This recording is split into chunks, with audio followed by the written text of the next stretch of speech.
before time was known, in an ancient realm called Eloria, when stars still spoke and mountains still breathed, there existed a kingdom in the heavens. The kingdom of Legenda, a realm woven from silver light and eternal mist.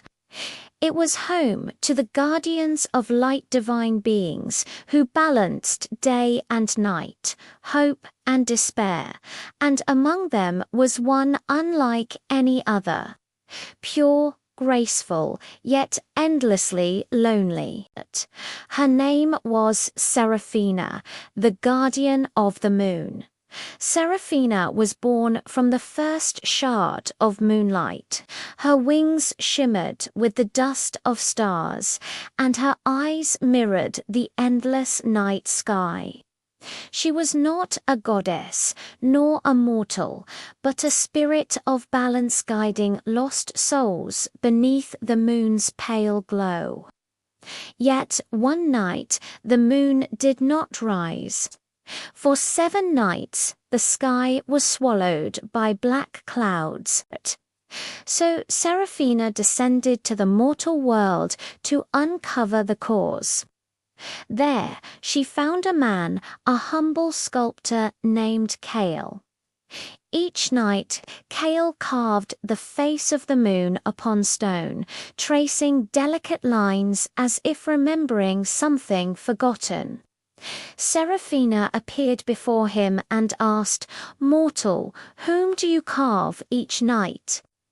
Kale looked up and whispered, "A face I see in my dreams. A light that keeps me alive." At that moment, Seraphina understood a fragment of her light had found a home within his heart. And for the first time, the guardian of the moon felt something forbidden love, but love between sky and earth was a sin. The gods of the sky were enraged. The sun itself burned with fury. Seraphina was summoned back to Linares to stand before the Council of Light. The great Archon Solaris, ruler of the sun, spoke with a voice of thunder. "Seraphina, you have stained sacred light with mortal desire. Your punishment, to lose your form and your name. You shall be forgotten from every prayer and erased from every legend." Seraphina bowed her head in silence. But Kale, down on earth, heard the rumbling sky. He climbed the highest tower and shouted into the heavens, "If you take her light away, then let me become her night, so she will never be alone again." His cry pierced the veil between worlds.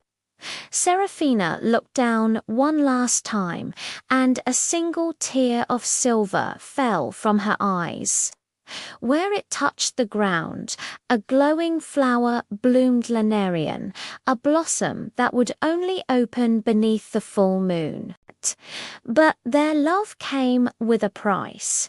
The moon cracked in half, and from its shattered light, darkness was born. From the fracture of the moon, a creature emerged, Noctarus, born of shadow. He was Seraphine's reflection, her opposite. Where she guided, he devoured. Where she loved, he envied. "Light is a lie," Noctarus whispered to mankind. "In darkness, you see your true selves." And so humans began to fear the night. They lit fires to drive away the moon, forgetting her gentle light. With every lost prayer, Seraphina grew weaker. Yet Kale continued to follow the trail of glowing Lanarian flowers until he reached the lake of the sky, a mirror that reflected the broken heavens above. There he saw her reflection in the water. Kneeling, he whispered, "If you can hear me, let me be the bridge between your world and mine." With his own blood, he drew the circle of the moon upon a stone, and spoke the ancient words. But before the light could awaken, Noctaris rose from the shadows of the lake. The water swirled into a storm. Lightning tore through the clouds. From the whirl of light, Seraphina appeared, her wings tattered, her glow fading, yet her eyes burned with peace. And from the mist, Noctaris emerged, eyes red as fire, voice cold as void. "You do not deserve the light, Seraphina," he growled. "Light was never mine to keep," she answered softly. "It lives in those who still believe." Kale stood between them, clutching the broken moonstone in his trembling hands. "If love can shatter the heavens," he shouted, "then love can also heal them." He struck the stone to the ground, and the world exploded in silver light. Seraphina embraced Kale, their bodies dissolving into a single burst of radiance, wrapping Noctaris within it.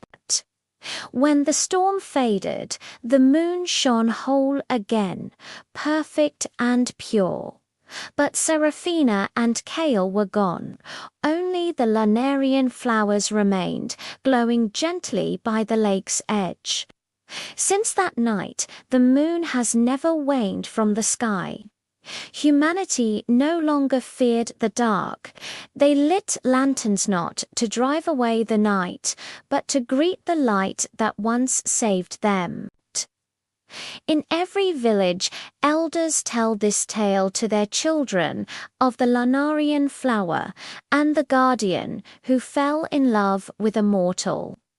They whisper, "If you ever see the moon shining brighter than usual, it means Seraphina is watching the earth, and in every shadow you cast, Kale stands beside her never, ceasing to love." And so ends the legend of the forgotten guardian, the love that rekindled light in the heart of darkness. Thank you for joining us on this journey. If you enjoyed the story, please consider liking and subscribing for more tales from ancient realms. Until next time, may your nights be filled with light.